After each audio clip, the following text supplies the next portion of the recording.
So today we start chapter 3 on page 279 of Hatha Yoga Pradipika. Verse 1.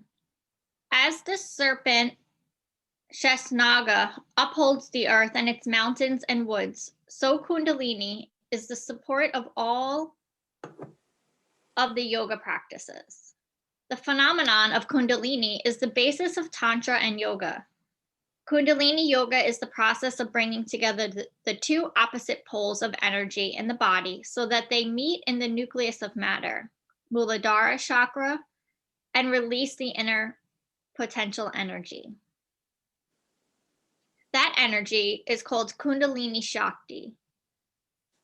Tantra is made up of two syllables, tan, to expand, tra, to liberate. Tantra is the process of expanding consciousness and liberating energy, and is the oldest science known to man. It has been and still is practiced even among illiterate and so-called uncivilized tribes. Kundalini, the inherent power in every individual, is only just coming to be investigated and accepted in modern science. However, the ancient rishis understood Kundalini and explained it through the scientific and systematic process of Tantra. Yogi Swatmarama has compared the existence of Kundalini to the serpent which upholds the earth. According to Hindu belief, there is a 1,000-headed snake wound wound around the earth, resting on a tortoise, and apparently maintaining the earth in a respective orbit. Of course, this is a symbolic explanation of the function of the Earth's axis, north and south poles, and equator. It represents the distribution of cosmic energy in and around the Earth. Without this force, there could be no Earth, no vegetation, nor inhabitants, etc. Similarly, every being has essential access and center of balance created by the internal energy force. Without Kundalini Shakti, without prana, there could be no consciousness and no life. Verse 2. Indeed, by Guru's grace, this sleeping Kundalini is awakened. Then all the lotuses, chakras, and knots, granthis, are open. Even today, yogic-minded people talk about activating chakras and raising Kundalini to penetrate the deeper layers of the mind, body, and spirit. They may go from one yoga teacher to another and from one form of yoga to another in search of a way, yet they never manage any tangible experience. The key word given in this sloka is Guru. He is the one who can show you the pure essence of life and give you experience of the universal self or Atman. He is the link to the Guru within and the detonator of Kundalini.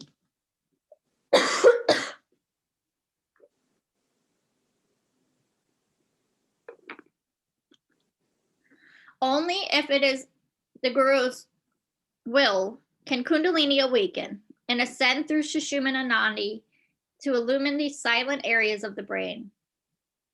Of course, people have awakened Kundalini without a guru, but it has been a disturbing and hazardous affair. Unless all the chakras are opened and Sushumna, oh my goodness, and Sushumna is clear, Kundalini should not be awakened. And if it is, it will not reach its final destination in Sarashara. The Guru's guidance must be there. Otherwise, there is no force to raise the consciousness, and psychological blockages will manifest. For a sadhaka, the greatest problem to tackle is ahamkara, or ego. And if there is no guru to keep the ego trimmed, it will prove to be an insurmountable barrier. When you live according to the Guru's will, things that could prove to be obstacles can no longer hinder your spiritual progress. The Guru will ensure that an aspirant is properly prepared before he graces him with an awakening of the divine spiritual force Kundalini. He will guide the Sadhaka through all stages of physical, mental, emotional, and psychic preparation. The Sadhaka has to purify the physical and pranic bodies, strengthen the nervous system, harmonize the mind and emotions, and develop intuition or a strong link with the inner guru. All the chakras can then be activated within the spinal cord, and Sushumna will awaken. However, it is up to the guru to decide when the aspirant is ready to cope with the force of Kundalini. People who awaken Kundalini without a guru have no direction or aim in life. They do not know how to utilize and harness the immense quantity of energy that has developed within, and they do not understand what is happening to them. They become lost in a maze of meaningless and intense experiences and may end up in a mental hospital classified as lunatics.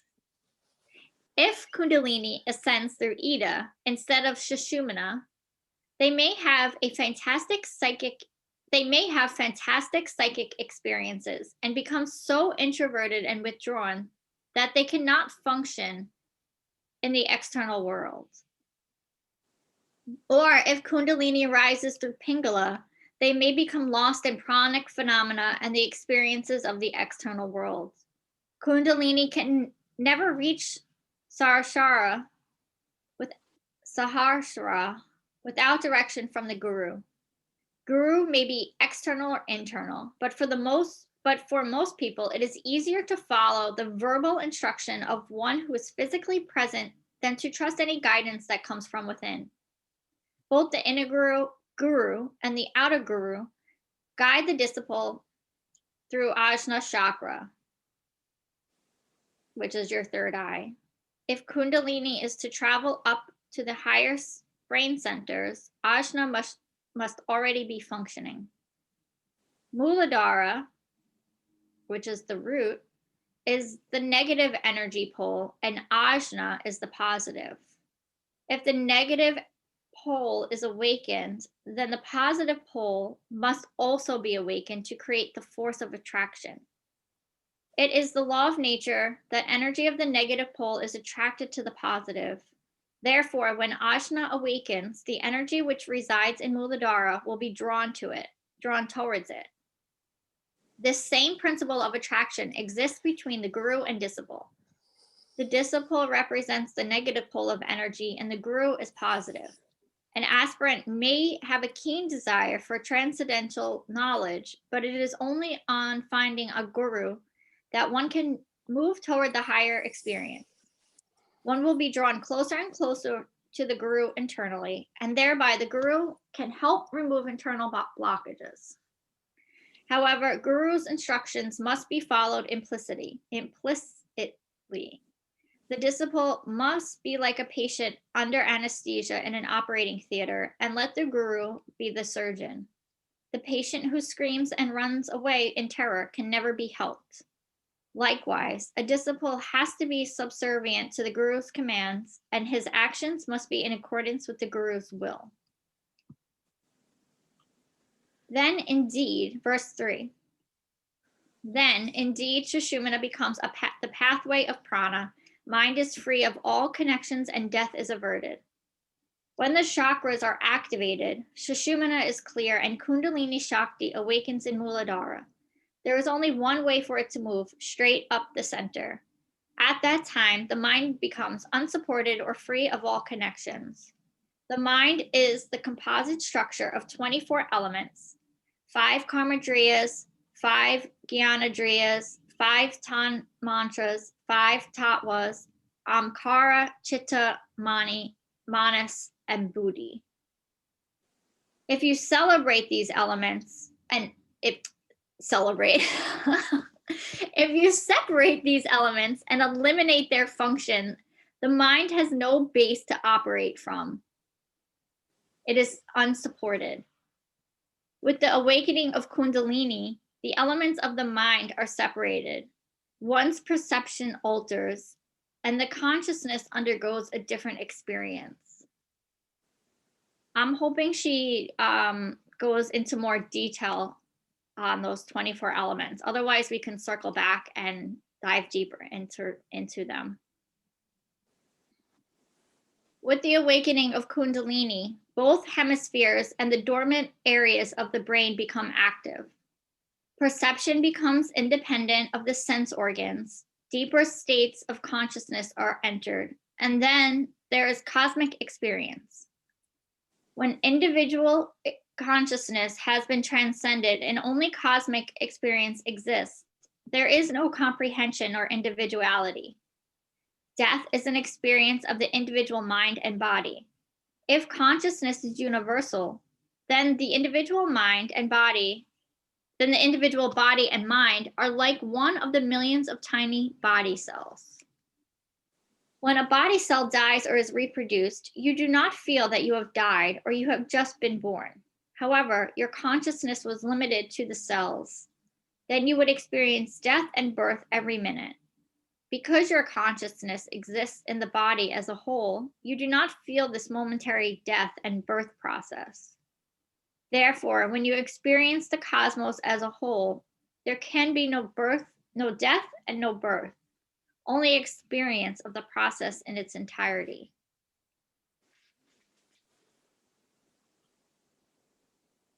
Verse 4. I just want to pause there before I keep reading. We good to keep going? Mm-hmm. Sushumna, Shuna Padavi, Ramadandara, Mahapatha, Shamasan, Shambhavi, Manda Marga are all said to be one and the same. There are various names given to Sushumna. The potential of Sushumna is present in every aspect of our being, from the physical to the subtle levels. On the physical level, it functions in accordance with the central nervous system. On the pranic level, it is the period when the breath flows through both nostrils, and it is also known to be the gap between inhalation and exhalation. It is when apana and prana are brought together. According to biorhythms, it is the period between the high and low cycles, which is called the caution day. Sushumna functions at the time when there is a changeover from one brain hemisphere to the other. The whole brain is active, and the mind is neither fully extroverted nor not introverted. It operates in both states, and there is equilibrium between mental and physical energy. It is the period between the dream and waking states, when you are awake but beyond empirical consciousness and control, when you are drifting. This condition is known as the path of void, or Shuna Padavi. The great pathway, Mahapatha, cremation ground, Shamashan, the attitude of Shiva, Shambhavi, the middle pathway, Madhava Marga. Sushumna is associated with the subtlest aspect of existence, the soul or Atma, and it is related to the faculty of wisdom. Sushumna is the central point, state, or condition between all extremes, internal and external. It is the period when day meets night at sunrise or sunset, known as Sadhaya. In Tantra, it is related to the subterranean river called Saraswati. Geographically, Sushumna is represented by the equator. It is, let me share this.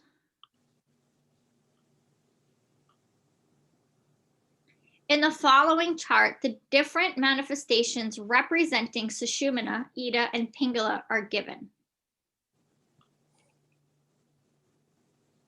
So in the following, So on the left side is the Sushumna, the middle is Ida, and the right is Pingala.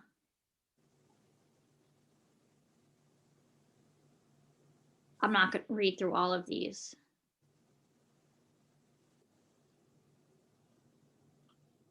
I do have a question though. Yeah. If you go down to about, I don't know, 2/3 down, under Sushumna is Saraswati. Yeah. Under Ida is Ganga, and under Pingala is Yamuna. what in my head is saying those are rivers. Is that possible? Or am I mixing up something? Let me go. Pardon me. Oops. It really doesn't matter. No, if you want to know.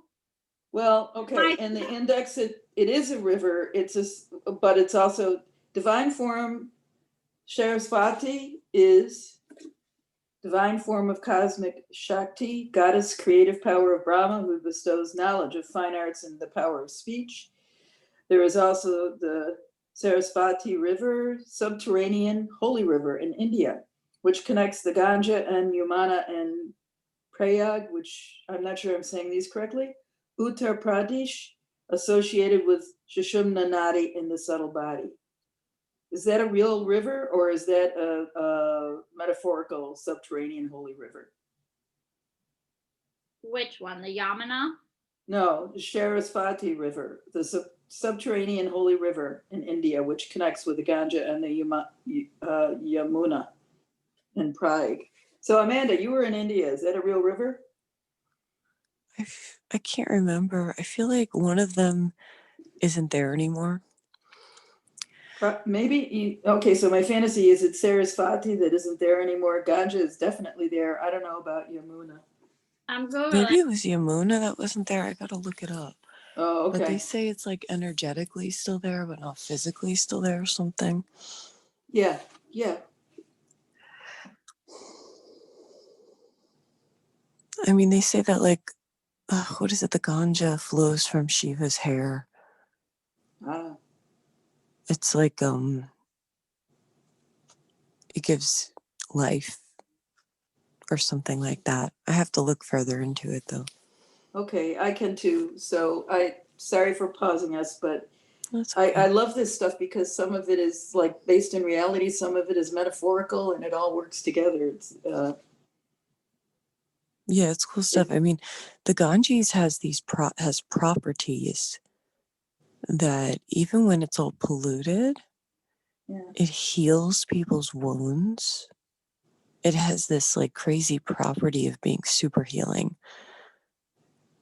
Well, that's why And people. Isn't there a ritual or a practice where you bathe regularly in the Ganges if you can? yeah, like if you go above the cities where it starts in the Himalaya, it's clean and clear, but yeah, it's supposed to be very purifying. Okay, so for Monday, that'll be my little project. I'll look Yeah, this do stuff. some river research. River research. Thank you. RR. There you go. Do RR. Thank you. Mhm. Verse 5. Therefore, the goddess sleeping at the entrance of Brahma's door should be constantly aroused with all effort by performing mudra thoroughly. Mudra is a specific body position which channels the energy produced by asana and pranayama into the various centers and arouses particular states of mind. Some mudras are done separately after asana and pranayama, and others are performed with asana and pranayama to help awaken the chakras and arouse Kundalini Shakti. They can also arouse specific emotions. When the pranic level is increased and the conscious mind withdraws, mudras occur spontaneously. The hands, feet, eyes, arms, and legs move slowly into definite positions like those of Indian dancers. Through mudras, you invoke specific qualities of Shakti or Devi and can become overwhelmed by that power. Kundalini is often depicted as a goddess. At the level of Muladhara, it manifests as Kali and Dakini. In the Tantra Shastras, it says that the Shakti in Muladhara is in the form of a 16-year-old girl in the first full bloom of youth, with large, beautifully shaped breasts and adorned with various types of jewels. She is red in color with ever restless eyes. In Kankalamali Tantra, it says that the Shakti in front of Brahma's door is resplendent like millions of moons rising simultaneously, has 4 arms and 3 eyes, and is seated on a lion. As Kundalini ascends through each chakra, her form changes until she unites with her lord, Shiva, in Saraswara. There is no individuality, energy, or consciousness as one, and they manifest in the form of pure light. The various aspects of Shakti indicate different stages in the evolution of energy and consciousness. And as an aspirant awakens each chakra, he will manifest some of the attributes of the related Devi. Verses 6 and 7.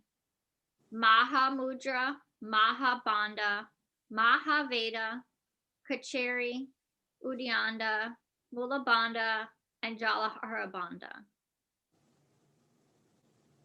Viparita Karini Mudra, Vajroli, and Shakti Chalana. Verily, these are the 10 mudras which destroy old age and death. If one makes a study of the different Hatha Yoga texts, there is likely to become some confusion when it comes to mudras and bandhas. Some practices are referred to as mudras in one text and as bandhas in another. In different texts, the same practices may be described, but they also may have different names. In particular, one could easily be confused about Jalahara, Uddiyana, and Mula bandhas. In the ancient tantric scriptures, these practices were defined as mudras, attitudes, not bandhas. Then, when the periods of tantric practices were prevalent, it seems like they were not considered as separate practices, but their combination was called Mahamudra, the great attitude. I love that, the great attitude. When the system of Hatha Yoga was culled from tantric practices, some of the practices were redefined and mudras and bandhas were separated. Now Jalahara, Uddiyana, and Mula are defined as bandhas, but their combination becomes a mudra. In this sloka, the most important mudras and bandhas have been listed. Maha Mudra, which is the great attitude, Maha Bandha, the great lock, Maha Veda Mudra, the great piercing attitude, Kechari Mudra, the attitude of dwelling in supreme consciousness, Uddiyana Bandha, the abdominal retraction lock, Mula Bandha, perineum or cervix retraction lock, Jalahara Bandha, throat lock, Viparita Karina Mudra, the attitude of reversing, and then Shakti Chalana Mudra, the attitude of moving or circulating the energy. One more important mudra of Hatha Yoga, which is not listed here, is the Shambhavi Mudra, eyebrow center gazing. This is discussed in chapter 4 in connection with Samadhi. Verse 8, Adanath said that they are bestowers of the 8 divine powers. They are held in high esteem by all the siddhas and are difficult for even the gods to obtain. Perfection of asana and pranayama results in minor siddhis or perfections. An example, vitality, good health, mental and emotional equilibrium, clairaudience, etc.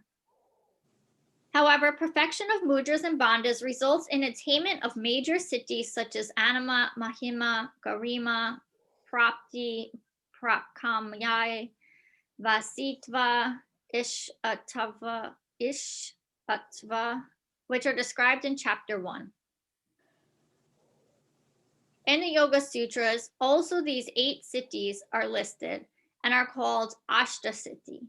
However, Patanjali emphasizes that siddhis should not be sought, and if they develop,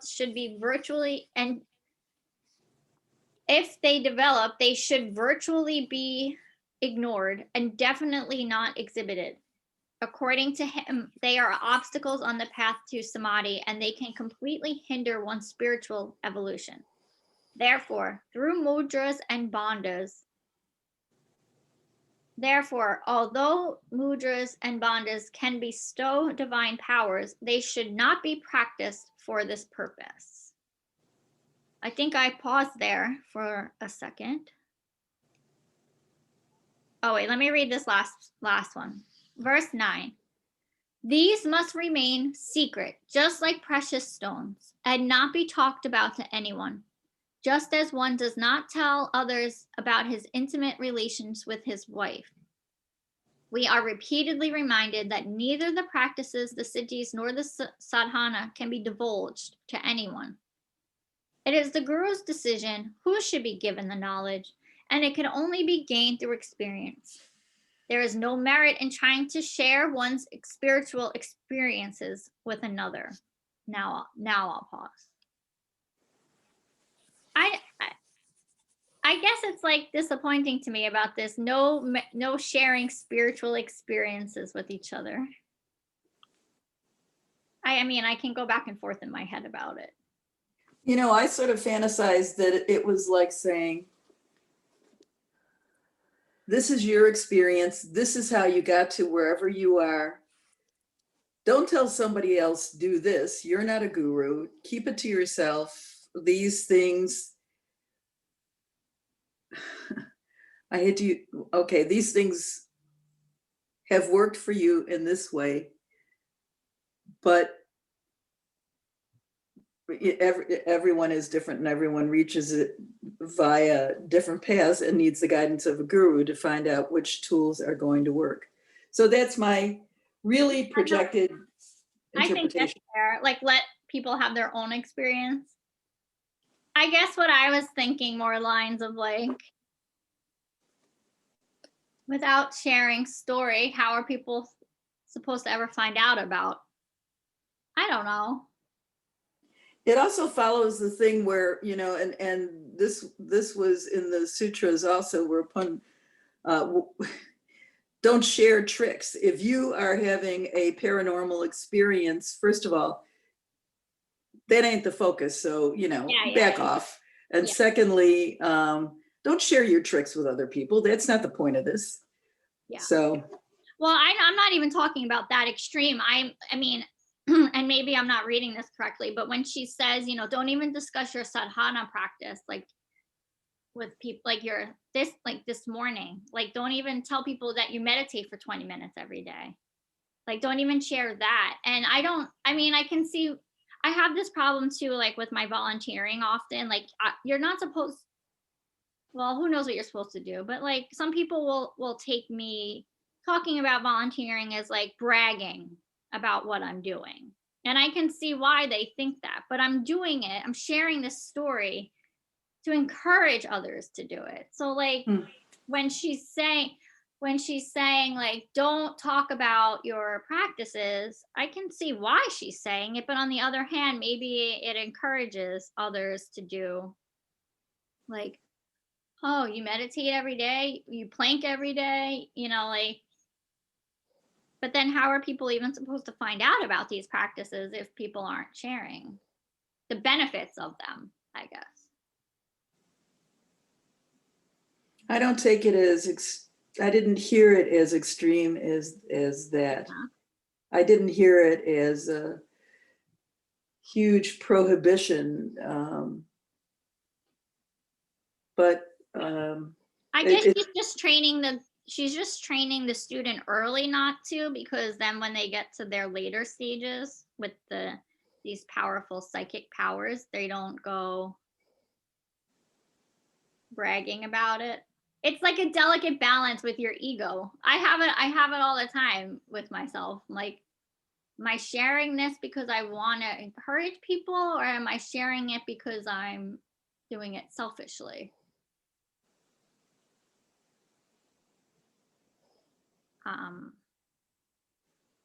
I think as long as you have that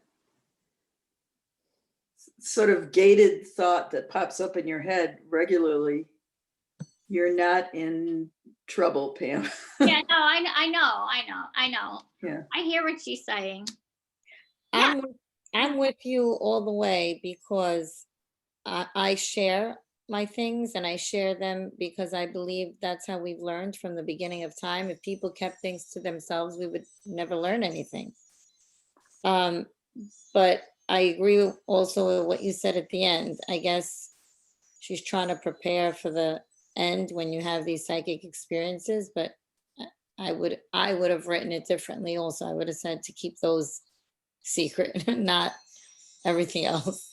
Or even those. I mean, people need to, yeah, I'm not a big secret keeper or keeping I'm things. not either. I'm Irish. Like, there's no secrets. Yeah. But I think I just had an awakening moment. So like, I guess you could, like, for me, I could share that I do it, but I wouldn't divulge my experience like Sue is saying. Like, I would say I do this with my planking. Like, I tell people I plank every day, and immediately they're like, well, how long do you go for? You know, it becomes this very competitive thing. And I'm like, it doesn't matter how long you go for. It's just that you do it. And it doesn't matter if you do it on your knees or on your forearms, or if you're in a boat pose, or something I call chair plank, or, you know, like, there's so many different ways to do it. Like, you go have your own experience. And it would be the same with like a meditation. Like, I meditate every day. I don't have to tell people how long I do it for, or if I'm seated or legs, you know, like, I guess that's where the shift could be. It doesn't have to be, well, I do it for 20 minutes every day. So maybe that's something I can be conscious of. But I'm hoping, I feel like this chapter is already very interesting to me. They keep talking about, you know, people having these experiences, but I don't know of anybody who has, or heard of anybody who has had them with, you know, practicing and trying to get to that level. So I don't even know. Amanda has shared stories about people. I think I don't know if she knows them, but like read about. I think it's hard in our society. I mean, this is my own personal opinion, because we don't have gurus like in America the way they do in like old or even current Indian culture. And No, but we have teachers, and Amanda has talked about it, and I would bet anything that Amanda's had a couple of those experiences herself yeah, Mm-hmm. in her I in mean, her prior life, if not her current life. But I haven't had them to these extremes, but when you really start getting clear on things, you really start, like, you've had them yourself, I'm sure. Like, you've had these like gut instinct things that you are like so clear on, and you like see it. It's almost like a psychic thing, and then it happens, and you'd be like, I knew that was going to happen. Oh, I was referring to when people, that they're referring to people losing it. Oh, that extreme. Yeah, No, psychic, that I experience, you know, almost daily. I'm talking about people losing it, and also when they talk about averting death, when you get to that level. Oh, yeah. You know, That it I never kind of heard scares of. me when she says that. So I had my sister. I had a middle sister, and she passed away when she was 20 years old. She had depression, all the eating disorders. So she had a mental illness. She was under that umbrella, and she suffered it for a few years. And so I was 21 and she was 20, and now it's been like 16 years. And learning all of this yoga, we did not grow up with yoga philosophy. We didn't grow up in a religious household. She was somewhat religious. Like, I think she like studied Christian or Catholic, but we didn't practice yoga. And when I started practicing this, I could see so much overlap, and I'm like, she knew this information. I don't know how she knew it. And so now when I learn this, now do I immediately believe what I just read and tie it to her? No, but I can see maybe she had some sort of, the way I think about mental illness is a little different than some others, just because I witnessed it through her. And So maybe there is some truth to it, because her mind was crazy. I mean, she had like she wrote about these demons living in her head. So maybe there is something behind there, but I would have to dig deeper. I would have to do more research on that. My dad is mentally ill, and when he's off, there's no getting any signs or messages from what he's saying. It's just cuckoo talk. But when he's not as off, I would say he has some sort of out there connection, but still it's so muddled, because he's mentally ill, that I don't think I'm ever receiving any real messages. Yeah. I don't think I got messages through her, but she was getting something, like, because she was hearing something we weren't hearing, which eventually led her to end her own life. I mean, those are some powerful messages that your brain is, when it's that sick. Yeah, I don't know if that's where this author is going with that, but as soon as I read that, I immediately thought of my sister and her. But she didn't have these tools I can't say that these tools would have helped her. But we weren't taught these, which is why when I found it, I'm like, this is what I'm going back to, like before, like I want to tell everyone about these, because even if it's not, like, at least to try it, like not, just to give people the opportunity to try it for themselves, not to force it on people. But yeah, but we should move into breath, because it's already 8:10. I don't know how that 10 minutes like flew. talking. Oh boy. Maybe today will go that fast. I have a really crazy work day. And then it's the weekend. And actually tomorrow, Halloween was my sister's birthday. So we can all think of her. She would have been, and then we're Irish twins. So we will be the same age for 10 days until I turn a year older. She passed 10 years ago? No, she passed in 2004. So it's been 16 years. Sorry. It's okay. It's our path. My path. Still, tomorrow has to be a somewhat difficult day. It comes and goes. Every year is different. Some years I have like the sweetness part of it, but this year is a little bit more challenging. Sometimes leading up to the day is harder, and then the actual day comes and I'm fine, which I feel like will be this year. But I have my unicorn onesie ready to go for tomorrow. I have the candy to throw at the children when they walk by. It's gonna be a cold day. All right, so let's do some alternate nostril breathing.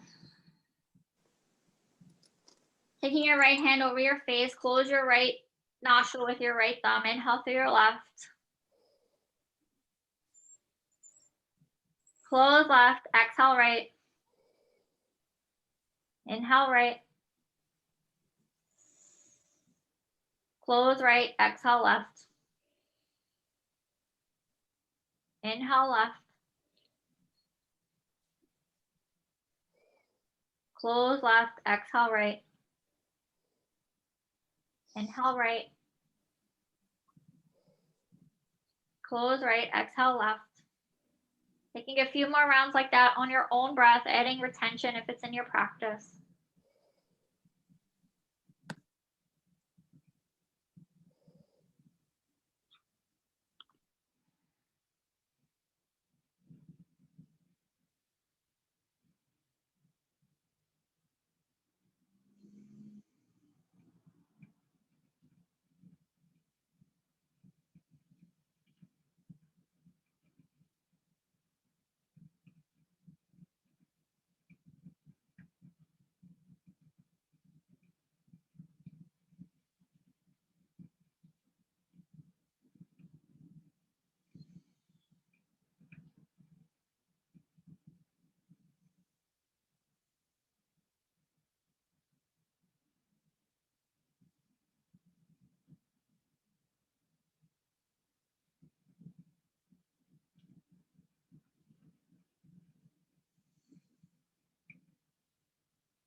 You'll take your time to finish and then exhaling out through the left nostril. I'm going to set the timer, but if you want to keep working on the pranayama, go ahead.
Bringing hands together in front of heart. Namaste.